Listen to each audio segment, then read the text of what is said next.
here. I'm Ron Galperin, Chair of the Commission on Revenue Efficiency, and I'm joined by my fellow commissioners, David Farrar, as well as Michael Gagan. And thank you so much for the opportunity to be here this afternoon.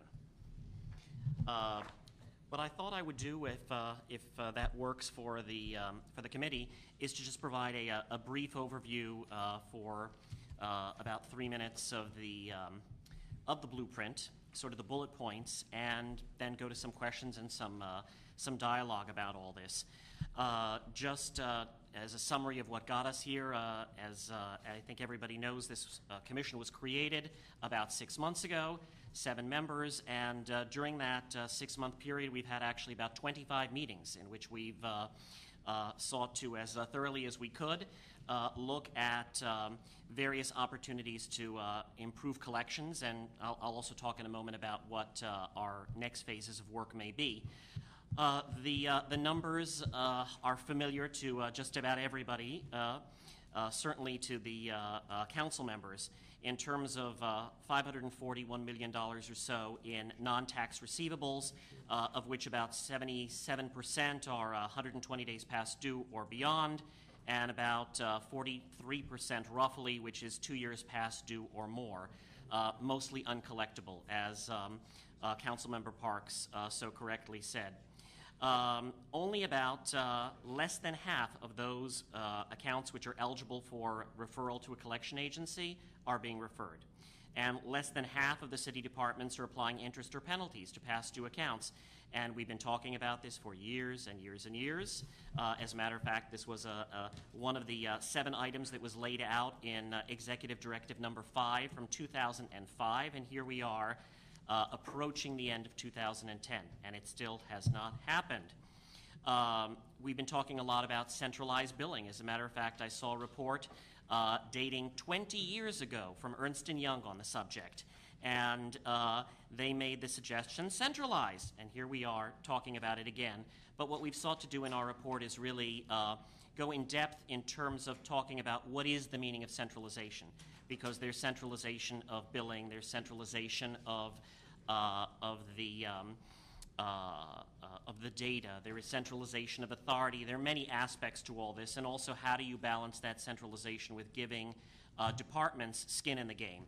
So one last thing to say before kind of going into our recommendations, which is in our next phases, we're also going to be looking at some of the uncollected taxes, which is another very large sum, and what we can do to kind of improve that. In terms of our recommendations, and Councilmember Koretz and Audits and Governmental Efficiency Chair correctly pointed out the recommendation relating to an inspector general. There are a lot of different city officials and a lot of jobs within the city that have to do in one way or another with collections, but there isn't one singular one that deals just with how do we improve revenue and collections, and that's why this is such a central part of the recommendations of CORE. It's about being able to independently report on how departments are doing.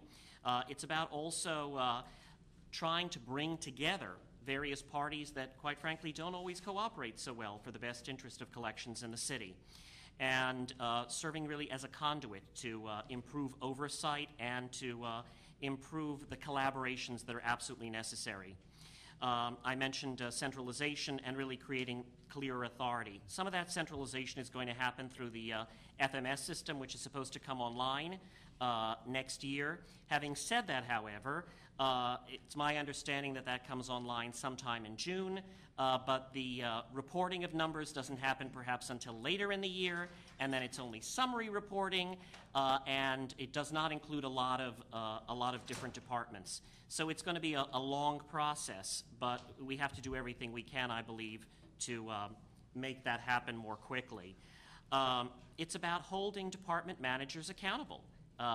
As I mentioned, it's absolutely shocking that you can have an executive directive where half of the items in that executive directive go unheeded.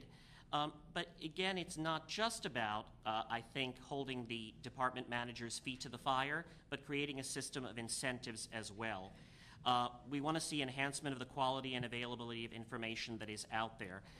We believe, and we go into this in our report, that the numbers that you see are inaccurate in a whole variety of different ways. Number one, Office of Finance hasn't really had the resources to audit the numbers that are provided by the departments. Also, for example, in the case of the fire department billings, there's a large sum that is reported that, quite frankly, is legally uncollectible, and yet it's showing as money that is uncollectible. In the case of DOT, for example, there are sums that are showing as due to us that even if we were to collect, we would have to give a significant portion thereof to other parties. So the numbers have to be, I think, completely revised so that they are, in fact, accurate and we know what we're talking about. Collection agencies, that's a very important part of this, including secondary collection agencies and moving that process along. A system of amnesty and of settlements. This has been done successfully in the context of tax receivables, and we believe it can be done with the non-tax receivables. Sooner the better. Selling our aging receivables rather than just waiting 5 years to pass and then writing them off. Let's sell them, even if it's for a penny, a fraction of a penny on the dollar. That's better than nothing. We've got a number of very specific recommendations also relating to fire department, to DOT, and to the housing department.